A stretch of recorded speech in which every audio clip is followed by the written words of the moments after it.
Ka State Bank of India SBI nongpo haka khat artarik jeliu kala Pynlong ka program Agri Loans Awareness Week hasnong Nonggagang Marngar Ribhoi District.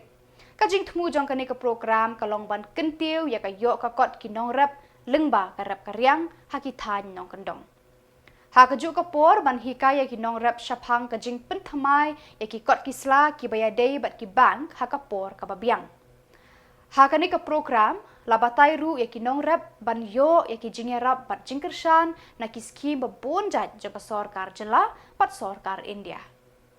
Ha kani ka program lawan ban batai bat Pynshai ha ki Nongrep da Nikhil Singh, Chief Manager State Bank of India Nongpo branch, u Abhijit Datta, Regional Manager SBI Shillong region bat Samir Kant Ja, Deputy General Manager SBI Shillong.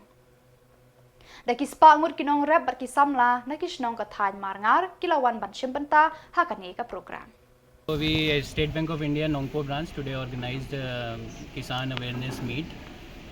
There were around 50 to 60 farmers who attended the meet, and we discussed about agriculture loans like KCC renewals, which is how important it is for the farmers to help them grow.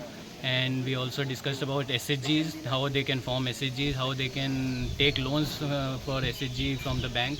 And we also discussed about the account opening part. So this is how we discussed in this Kisan Agri Loan meet.